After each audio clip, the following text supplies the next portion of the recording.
सत्ता गठबन्धनमा कांग्रेस सहित नेकपा माओवादी केन्द्र, नेकपा एकीकृत समाजवादी, लोकतान्त्रिक समाजवादी र राष्ट्रिय जनमोर्चा आबद्ध छन्। विपक्षी गठबन्धनमा नेकपा एमाले सहित जनता समाजवादी पार्टी, राष्ट्रिय प्रजातन्त्र पार्टी नेपाल लगायतका दलहरू आबद्ध छन्। सत्ता गठबन्धनले कतिपय निर्वाचन क्षेत्रमा एमाले गठबन्धन विरुद्ध उम्मेदवारी दिएका स्वतन्त्र उम्मेदवारलाई समर्थन गरेका छन्। यता एमाले नेतृत्वको गठबन्धनले पनि सत्ता गठबन्धन विरुद्ध उम्मेदवारी दिएका कतिपय क्षेत्रमा स्वतन्त्र उम्मेदवारलाई समर्थन गरेको छ। आसन्न निर्वाचनमा नवगठित राजनीतिक दल र स्वतन्त्र उम्मेदवारहरू पनि चुनावी प्रतिस्पर्धामा रहे पनि मुख्य गरी स्थापित राजनीतिक दलहरू बीच नै तीव्र प्रतिस्पर्धा हुने छाटकाट छ। चुनावको मिति नजिकिँदै गर्दा राजनीतिक दल र उम्मेदवारहरू आफ्ना एजेन्डा लिएर मतदाताको घर दैलोमा पुगिरहेका छन्। यस क्रममा देशभरमा के कस्ता चुनावी गतिविधिहरू भए, हेरौं आज दिनभर देशभर भएका विभिन्न चुनावी गतिविधि समेटेर तयार पारिएको यो विशेष रिपोर्ट।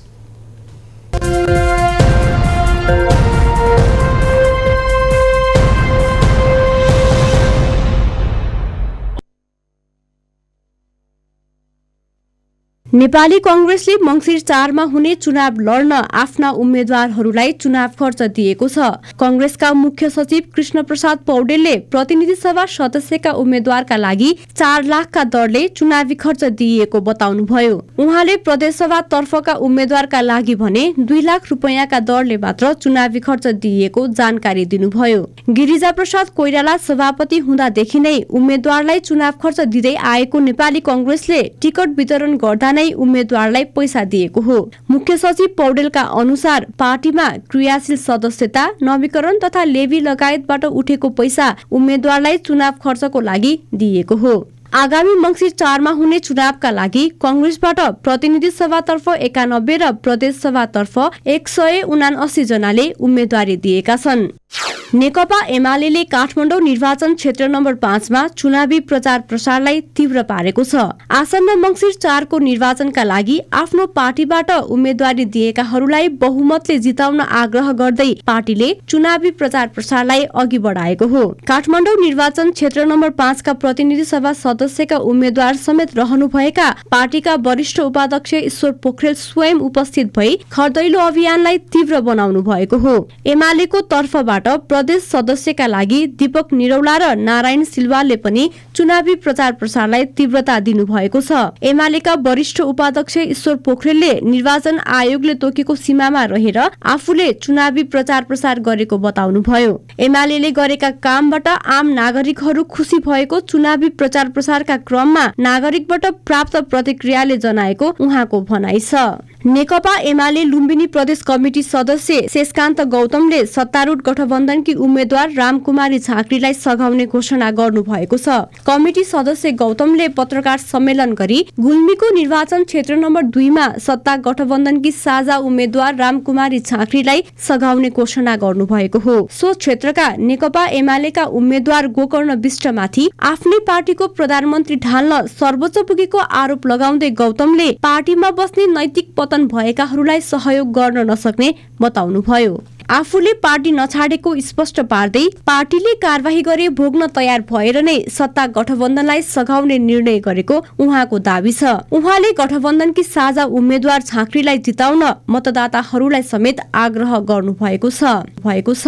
नेकपा माओवादी केन्द्रका उपाध्यक्ष कृष्ण बहादुर महराले दाङको निर्वाचन क्षेत्र नम्बर 2 मा गठबन्धनकी साझा उम्मेद्वार रेखा शर्माको जित सुनिश्चित भएको दाबी गर्नु भएको छ। आज दाङमा आयोजित चुनावी सभालाई सम्बोधन गर्दै उपाध्यक्ष महराले प्रतिनिधि सभा र प्रदेश सभामा गठबन्धनका उम्मेद्वारहरूको विजय निश्चित भएको दाबी गर्नुभयो। नयाँ तथा युवा पुस्तालाई अवसर दिन आफूले त्याग गरेको बताउँदै आफू प्रतिनिधि सभाको प्रत्यक्ष तथा समानुपातिकको कुनै पनि उम्मेद्वार नभएको स्पष्ट पार्नुभयो।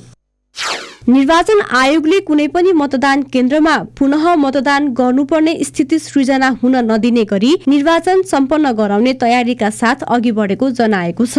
आज छापाको बिटामोडमा निर्वाचन आयोग र नेपाल कानून समाजले आयोजना गरेको कार्यक्रममा प्रमुख निर्वाचन आयुक्त दिनेश कुमार थपलियाले ठूलो प्राकृतिक विपत्ति बाहेक अन्य कारणले मतदान स्थगित हुने र पुनः मतदानको अवस्था नहुने बताउनुभयो। प्रमुख आयुक्त थपलियाले कुनै राजनीतिक दलले मतदातालाई प्रभाव पार्ने कुनियत राखेको खण्डमा त्यस्तो व्यक्तिलाई कारबाही हुने बताउँदै सोही कारण पुनः मतदान हुन नदिने स्थिति सृजना गराउन आयोग जुटेको बताउनुभयो। निर्वाचन आचार संहिता र निर्वाचन खर्चको पालना सहित स्वच्छ र स्वतन्त्र निर्वाचन गराइने र सामाजिक सञ्जाल मार्फत हुन सक्ने मिथ्या सूचना, दुष्प्रचार र घृणास्पद अभिव्यक्तिलाई नियमन गर्न समेत आयोग लागि परेको उहाँको भनाइ छ। नेकपा माओवादी केन्द्रका अध्यक्ष पुष्पकमल दाहालले गोर्खा क्षेत्र नम्बर 2 का लागि 45 रणनीतिक महत्वका योजना सहित प्रतिबद्धता पत्र अघि सार्नु भएको छ। गोर्खा 2 का उम्मेद्वार दाहालले गोर्खाली जनताका पक्षमा 45 रणनीतिक योजना सहित प्रतिबद्धता पत्र सार्वजनिक गर्नु भएको हो। प्रतिबद्धता पत्रमा गोर्खा 2 अन्तर्गत पर्ने सडक, शिक्षा, स्वास्थ्य, पर्यटन प्रवर्धन, कृषि, जडीबुटी, व्यावसायिक पशुपालन, सिपमूलक तालिम, साहित्य, कला, संस्कृति को संरक्षण गर्ने उल्लेख गरिएको छ। गोर्खाबाटै आर्थिक विकास, निर्माण र समृद्धिको सुरुवात हुने दाहालको भनाइ छ। यस्तै काठमाडौँ निर्वाचन क्षेत्र नम्बर 9 का नेकपा एमालेका प्रतिनिधि सभा र प्रदेश सभा उम्मेद्वारले पनि प्रतिबद्धता पत्र सार्वजनिक गरेका छन्। प्रतिनिधि सभा सदस्यका उम्मेद्वार पूर्व मन्त्री कृष्ण गोपाल श्रेष्ठ र प्रदेश सभा सदस्य हरेकृष्ण डङ्गोल र केशव प्रसाद पोखरेलले आफ्नो क्षेत्रलाई हिलो र धुलोमुक्त बनाउने घोषणा सहित 6 बुँदे प्रतिबद्धता पत्र सार्वजनिक गरेका छन्। नेपाली कांग्रेसका नेता डाक्टर शेखर कोइरालाले सदनबाट 2 पटक पास गरेर पठाएको नागरिकता विधेयक पास नगरेर राष्ट्रपति विद्यादेवी भण्डारीले संविधान उल्लङ्घन गरेको आरोप लगाउनु भएको छ। चुनाव प्रचार प्रसारका क्रममा आइतबार विराटनगर 11 मा पुग्नु भएका नेपाली कांग्रेसका प्रभावशाली नेता समेत रहनुभएका डाक्टर कोइरालासँग आम नागरिकले नागरिकता विधेयक पास नहुँदा गैर नागरिक बनेर बस्नु परेको गुनासो गरेका छन्। सर्वसाधारणको गुनासो सुनेपछि डाक्टर कोइरालाले राष्ट्रपतिको कारण नागरिकता समस्या समाधान नभएको आरोप लगाउनु भएको हो। मोरङ क्षेत्र नम्बर 6 का प्रतिनिधि सभा सदस्यका उम्मेद्वार समेत रहनुभएका डाक्टर कोइरालाले राष्ट्रपतिले संविधान नमान्दा नागरिकता विधेयक पास नभएको बताउनुभयो। प्रचार प्रसारका क्रममा आयोजना गरिएको सभालाई सम्बोधन गर्दै नेता कोइरालाले मंसिर 4 को निर्वाचन पछि बन्ने कांग्रेस नेतृत्वको वर्तमान गठबन्धनको सरकारले नागरिकता विधेयक पास गर्ने दावी गर्नुभयो। राष्ट्रिय स्वतन्त्र पार्टीका सभापति रवि लामिछानेले आफू सरकारमा गए भ्रष्टाचारको जरेबाट अन्त्य गर्ने बताउनु भएको छ। आज सुर्खेतमा भएको चुनावी अभियानलाई सम्बोधन गर्दै लामिछानेले भ्रष्टाचार अन्त्यको लागि आफ्नो पार्टीलाई सहयोग गर्न आह्वान गर्नुभयो। आफू सरकारमा आए गुणस्तरीय शिक्षा, स्वास्थ्य र रोजगारीका लागि कोही पनि व्यक्ति विदेश जानु नपर्ने बताउनुभयो।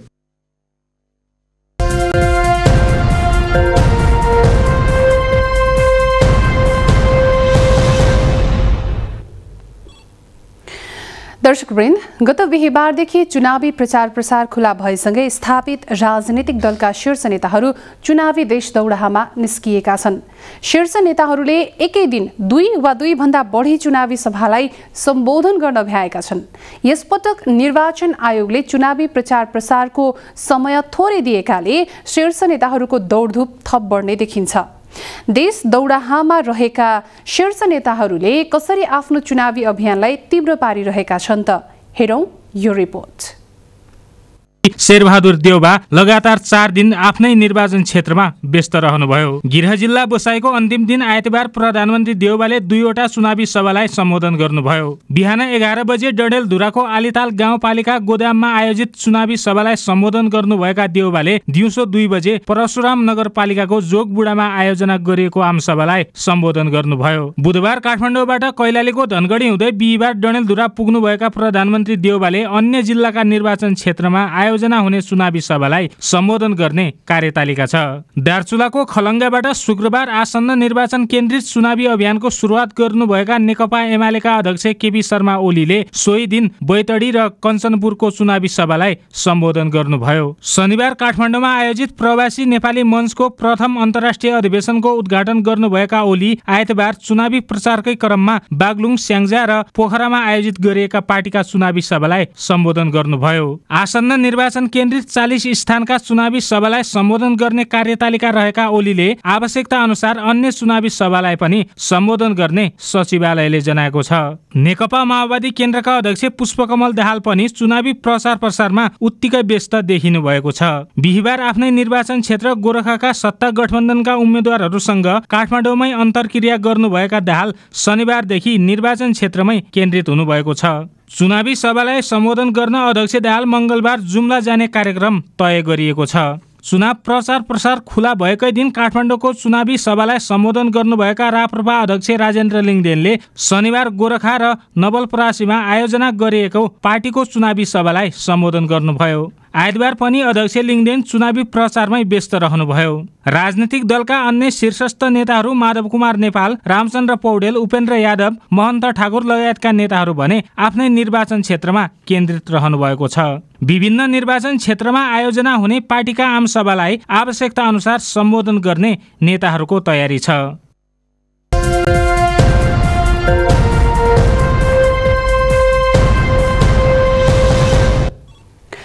कार्यक्रम निर्वाचन विशेषमा अब एकैछिन विश्राम।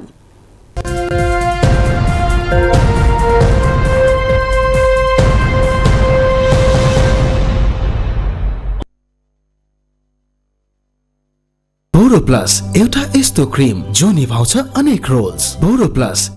बोरोप्लस एउटा यस्तो क्रिम जो निभाउँछ अनेक रोल्स। बोरोप्लस केश किङ तेल र स्याम्पू जरैसम्म तेल पुर्याउँछ। 21 जडीबुटीहरू भएको केश किङ तेल र shampoo.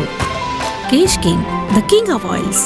Boroplus moisturising body lotion, दुध, मलाई, बादाम, केसर त्यो सबै छ यसमा। Boroplus moisturising body lotion, Boroplus moisturising body lotion, दुध, मलाई, बादाम, केसर त्यो सबै छ यसमा। Boroplus moisturising body lotion. Emami 7 oils in 1 damage control hair oil. अमला बदाम, नरिवल जस्तै 7 तेल र 7 हर्बल औषधि कम्प्लेक्सको साथ यस तेलले ड्यामेजलाई रिपेयर गर्छ। Emami 7 oils in 1 damage control hair oil.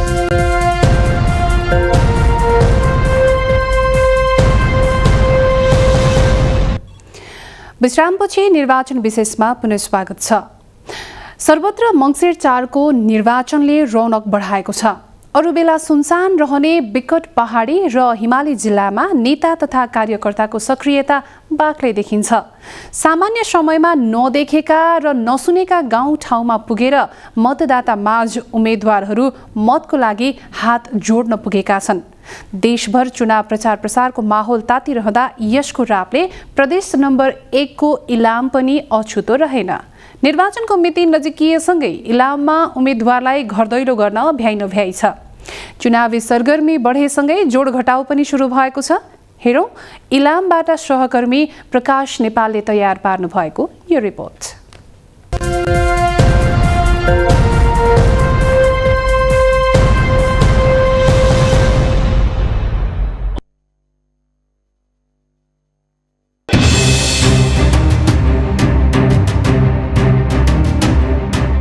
दुईवटा प्रतिनिधि सभा निर्वाचन क्षेत्र रहेको इलाममा राजनीतिक दल र स्वतन्त्र गरी 25 जना चुनावी प्रतिस्पर्धामा रहेका छन्। दुवै क्षेत्रमा देशका दुई ठूला नेताहरू पूर्व प्रधानमन्त्री झलनाथ खनाल र संविधान सभाका अध्यक्ष सुभाष चन्द्र नेमाङसँग पार्टीका जिल्ला अध्यक्षहरू प्रतिस्पर्धामा रहेका छन्। विगतका निर्वाचनहरूमा एउटै पार्टीबाट निर्वाचित हुँदै आउनुभएका खनाल र नेमाङ नेकपा एमाले विभाजनसँगै यसपटक फरक फरक दलबाट चुनावी प्रतिस्पर्धामा रहनु भएको छ। प्रतिनिधि सभा सदस्यका लागि इलाम क्षेत्र नम्बर 1 बाट उम्मेद्वार बन्नुभएका पूर्व प्रधानमन्त्री झलनाथ खनालको 7औं उम्मेदवारी हो। 2056 सालमा नेपाली कांग्रेसका उम्मेद्वार बेनुपराज परसाईसँग पराजित बन्नु बाहेक खनाल निरन्तर यही क्षेत्रबाट निर्वाचन जित्दै आउनु भएको छ। आसन्न चुनाव आफ्नो लागि अन्तिम भएको बताउँदै आउनुभएका खनाललाई यसपटक आफ्नै पूर्व पार्टी एमालेका उम्मेद्वार महेश बस्नेत चुनौती बनेर आउनु भएको छ। नेकपा एमालेमा आएको फुटपछि पहिलो चुनावको सामना गर्नुभएका खनाललाई 5 दलीय सत्ता गठबन्धनको साथ रहे पनि आफ्नो पुरानो पार्टीको संगठन र जिल्ला तहमा लोकप्रिय रहेका बस्नेतका कारण विगतमा जस्तो सहज भने छैन। तर नेता खनाल भने चुनाव जित्नेमा ढुक्क देखिनुहुन्छ। अब हामीले त्यो नेपाली जनताको भावनालाई बुझेर हामीले एकताबद्ध भएर देशलाई अग्रगति प्रगतितर्फ लानुपर्छ। जनताको त्यो भावना हो, त्यो भावनालाई बुझेर अगाडि बढ्यो भने हामी सफल हुन्छौँ। खनालसँग प्रतिस्पर्धामा उत्रिनु भएका एमालेका जिल्ला अध्यक्ष महेश बस्नेत 2 पटक इलाम नगरपालिकाको प्रमुख भइसक्नु भएको छ। लामो समयदेखि पार्टीमा राम्रो पकड बनाए पनि हेभीवेट नेतासँगको प्रतिस्पर्धा गर्नुपर्दा बस्नेतलाई पनि चुनाव जित्न फलामको चिउरा चपाउनु सरह हुने देखिन्छ। तर बस्नेत भने यो कुरामा सहमत देखिनुहुन्न। आधारभूत आवश्यकताहरू यी आधारभूत आवश्यकताहरूलाई हामी अगाडि बढाउनेछौँ। यसको अतिरिक्त यहाँनिर शिक्षाका क्षेत्रमा प्राविधिक शिक्षालयहरूको स्थापना, प्राविधिक शिक्षाको विकासका क्षेत्रमा हामीले चाहिँ यो त्यो एजेन्डालाई अगाडि बढाउनेछौँ। क्रस बोर्डर टुरिज्मका माध्यमबाट यहाँको टुरिज्मको प्रवर्धन गर्नका निम्ति हाम्रो ध्यान जानेछ र त्यसलाई हामी नीति कार्यक्रमका साथ अगाडि बढाउनेछौँ। निर्वाचन क्षेत्र नम्बर 1 मा सूर्योदय र माई नगरपालिका तथा माइजोगमाई, सन्दकपुर र रोङ गाउँपालिका गरी 5 स्थानीय तह रहेका छन्। इलामको निर्वाचन क्षेत्र नम्बर 2 बाट नेकपा एमालेका तर्फबाट उपाध्यक्ष सुभाष चन्द्र नेमाङ र नेपाली कांग्रेसको तर्फबाट जिल्ला सभापति डम्बर खड्का बीच मुख्य प्रतिस्पर्धा हुने देखिन्छ। खड्कालाई गठबन्धनको साथ रहँदा नेमाङलाई पार्टी संगठन र व्यक्तित्वको साथ रहेको छ। खड्का प्रतिस्पर्धी भएसँगै यस क्षेत्रबाट 2056 सालदेखि अपराजित नेमाङलाई भने चुनाव जित्न सकस पर्ने देखिन्छ। पटक पटक मुलुकको राजकीय उच्च पदमा पुगे पनि विकास निर्माणको काम नगरेको नेमाङ प्रति यस क्षेत्रका मतदाताको असन्तुष्टिलाई क्याच गर्ने खड्काको दाउ रहेको छ। तर सुभाष नेमाङ भने आफ्नो जित प्रति शंका नरहेको जिकिर गर्दै आउनु भएको छ। यो बाटो अगाडि बढाउन हाम्रो एयरपोर्टदेखि बेलासे हुँदै तल शनिश्चरी जोडिने छोटो बाटो हामीले सुरु गराएका छौँ। मैले नै विनियोजित गराएको छु। 56 करोड विनियोजित भएको छ। त्यो बाटो 2 वर्ष 2.5 वर्षमा अब पुरा हुन्छ। हिल लगायतका थुप्रै हामीले सुरु गरेका विकास मेरो पहलमा सुरु भएका यी विकास कामलाई टुङ्गोमा पुर्याउने काम हुन्छ। एमालेको पकड मानिएको यो क्षेत्रमा चुनाव जित्ने रणनीतिका साथ नेपाली कांग्रेस सहित गठबन्धन दल लागि परेका छन्। प्रदेश सभातर्फ क्षेत्र नम्बर 1 क मा गठबन्धनका तर्फबाट एकीकृत समाजवादीकी नेत्री खिनु लङ्गवा लिम्बू र एमालेकी शोभा पराजुली चुनावी प्रतिस्पर्धामा हुनुहुन्छ। क्षेत्र नम्बर 1 ख मा गठबन्धनका तर्फबाट नेपाली कांग्रेसका शमशेर राई र एमालेका दीपक कुमार थेबे बीच प्रतिस्पर्धा हुने भएको छ। त्यस्तै क्षेत्र नम्बर 2 क मा गठबन्धनका तर्फबाट कांग्रेसका गोविन्द गिरी र एमालेका गणेश प्रसाद बराल चुनावी मैदानमा रहनु भएको छ। क्षेत्र नम्बर 2 ख मा गठबन्धनका तर्फबाट माओवादी केन्द्रका हर्कलावती कान्छा र एमालेका रामबहादुर मगर बीच प्रतिस्पर्धा हुने भएको छ।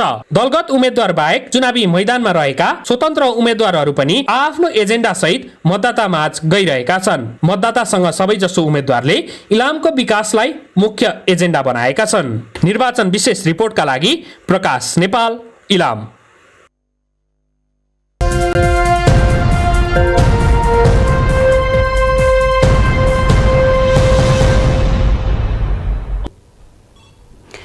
नजिकै गरेको निर्वाचनको सन्दर्भलाई लिएर इलामका जनतालाई सोधेका थियौं। अबको जनप्रतिनिधि कस्तो हुनु पर्ला? आम मतदाताको प्रतिक्रिया कस्तो छ त? हेरौं उनीहरूको प्रतिक्रिया जनताको विचारमा।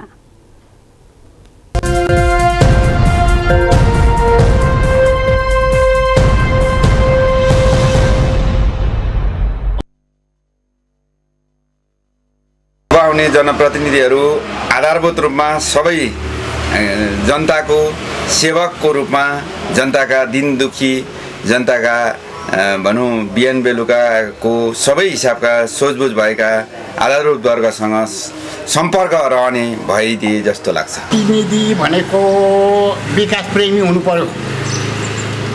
सम्पूर्ण जनता आफ्नो आफ्नो ठाउँमा जनतालाई के आवश्यक छ त्यो गएर आफ्नो ठाउँको के गाह्रो छ त्यहाँका जनतालाई त्यो हेर्ने खालको प्रतिनिधि चाहियो। जनताको मन बुझ्ने साथसाथै यस ग्रामीण क्षेत्रदेखि बजार र विकासको नजिकसम्म बसेकोलाई सन्तुलित बनाएर अघि बढ्न सक्ने क्षमतावान व्यक्ति आउन आवश्यक छ। अबको जनप्रतिनिधिहरू भनेको जनमुखी, विशेष गरी जनताका दुःख सुखमा साथ दिने। अहिलेसम्म के देखिएको छ भने जनताका प्रतिनिधिहरू केन्द्रमुखी बढी हुने अनि चुनावका बेला मात्रै बढी घर दैलोमा देखिने परम्परा छ। यो परम्परालाई तोडेर जनताका दुःख सुखमा सधैँभरि साथ दिनका लागि आउनुपर्छ। पुराना नेताहरूको हेऱ्यो हामीले चाहिँ अब अहिलेको चाहिँ तपाईँको नयाँ जेनेरेसनको एकदम युवा पुस्ताको चाहिँ हामी यस्तो युवाहरूलाई स्वदेशमै रोजगार दिने खालको र अलिकति गाउँमा चाहिँ उत्पादनशील तपाईँको सागसब्जीहरूलाई चाहिँ राम्रो तरिकाले मार्केट दिन सक्ने खालको र बजार व्यवस्थापन गर्न सक्ने खालको चाहिँ हामीले नेता चुन्नु पर्छ जस्तो लाग्छ मलाई।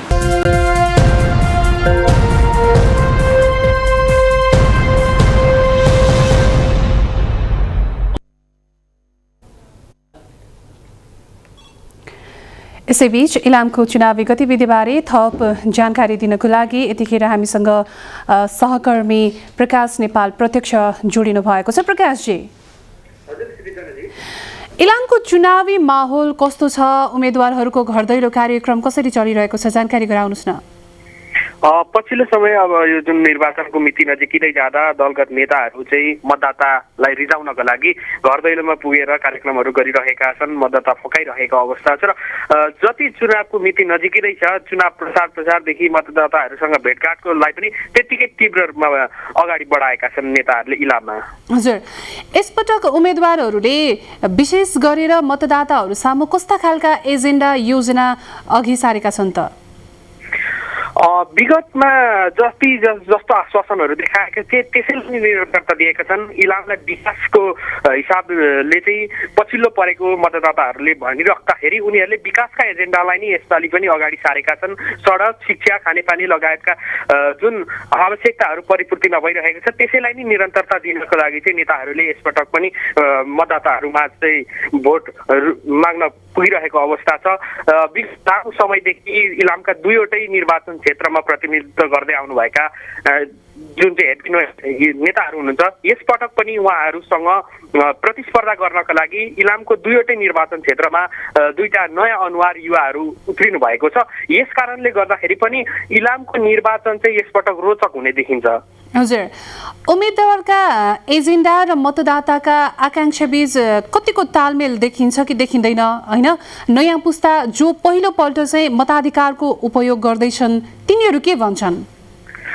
पक्कै पनि जुन उत्साह हुनुपर्ने थियो जुन यो चुनावको मिति नजिकै गर्दा यसपटक त्यस्तो उत्साह छैन इलामका मतदाताहरूमा। विगतका निर्वाचनहरूलाई पनि हेरिसकेका मतदाता हुन् या नयाँ अहिले पछिल्लो मताधिकार प्रयोग गर्नका लागि नयाँ निस्केका युवा पुस्ता हुन्, उनीहरूमा जुन उत्साह हुनुपर्थ्यो त्यो उत्साह देखिएको छैन। किनभने विगतका चुनावहरूमा पनि गरेका प्रतिबद्धताहरू पुरा गर्न नसक्नुले गर्दाखेरि पनि जुन मतदाताहरूमा एउटा उत्साह हुनुपर्थ्यो त्यो उत्साह भने पटक्कै देखिएको छैन र विगतका निर्वाचनहरूमा जति आश्वासन देखाएका थिए, जुन एजेन्डालाई अगाडि सारेका थिए त्यही एजेन्डाहरूलाई नै अहिले निरन्तरता दिइराख्दाखेरि त्यति धेरै मतदाताहरूमा यो उत्साह नदेखिएको जस्तो हामीले बुझेका छौँ।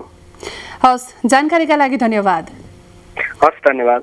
उहाँ हुनुहुन्थ्यो इलाम स्थित हाम्रा सहकर्मी प्रकाश नेपाल। इलामको थप चुनावी गतिविधिका विषयमा हामीलाई जानकारी गराउँदै हुनुहुन्थ्यो। यो सँगै आजको लागि कार्यक्रम निर्वाचन विशेष यति नै। इमेज च्यानल हेर्दै रहनुहोला। नमस्ते।